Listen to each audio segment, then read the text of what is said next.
उद्धव ठाकरे आज अहमदनगर दौऱ्यावर आहेत। सकाळी शनिशिंगणापूरमध्ये ते दर्शन घेतील। शिवजनसंवाद मेळाव्याला सुद्धा उद्धव ठाकरे संबोधित करणार आहेत। लोकसभा निवडणुकीसाठी ठाकरेंच्या दौऱ्यांचा हा सपाटा लागलेला आपण बघतोय। प्रतिनिधी किरण ताजणे यांच्याकडून आपण अपडेट्स घेऊया। किरण, उद्धव ठाकरे यांच्या दौऱ्याचं नेमकं आजच्या दिवसाचं नियोजन कशा पद्धतीचं असेल, काय तपशील आहेत?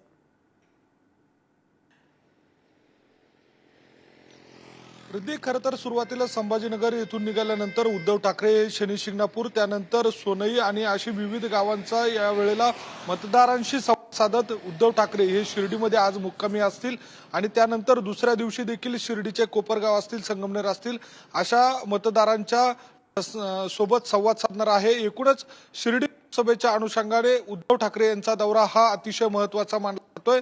मागील दौऱ्याच्या वेळेला माजी मंत्री बबन घोलप हे या दौऱ्याच्या दरम्यान उपस्थित होते, मात्र त्यांना डावलण्याचा आरोप झाला होता आणि त्यानंतर त्यांनी थेट पत्रकार परिषद घेऊन नाराजी देखील व्यक्त केली होती।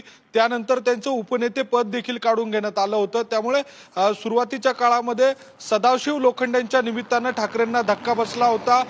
खासदार असलेले लोखंडे हे थेट शिंदेच्या शिवसेनेत जाऊन मिळाले होते आणि त्यानंतर आपण जर बघितलं तर याच दरम्यान आता माजी मंत्री बबन घोलप हे लोकसभेसाठी इच्छुक आहे आणि त्या सगळ्या पार्श्वभूमीवर भाऊसाहेब वागचौरे यांना ठाकरेंच्या शिवसेनेमध्ये प्रवेश देण्यात आला होता। त्यामुळे घोलप यांना डावललं जातंय का अशा पद्धतीची भावना निर्माण झाली होती आणि त्या सगळ्या पार्श्वभूमीवर काही दिवसांपूर्वी नाशिकमध्ये ठाकरेंच्या शिवसेनेचं अधिवेशन देखील पार पडलं होतं। त्या अधिवेशनाच्या दरम्यान घोलप यांनी पाठ फिरवली होती। त्यामुळे आजच्या या ठाकरेंच्या दौऱ्यात घोलप उपस्थित राहतात का हे बघणं महत्त्वाचं असेल। मात्र दुसऱ्या बाजूला आगामी लोकसभेच्या निवडणुकीच्या पार्श्वभूमीवर ठाकरेंचा हा जनसंवाद दौरा अतिशय महत्त्वाचा मानला जातोय। शिर्डी लोकसभा ही ठाकरेंच्या दृष्टीने अतिशय महत्त्वाची आहे आणि याच दौऱ्याच्या निमित्ताने ठाकरे नेमकं कुणाला बळ देतात हे बघणं महत्त्वाचं असणार आहे। अगदी निश्चित। किरण, धन्यवाद दिलेल्या सगळ्या तपशिलांसाठी।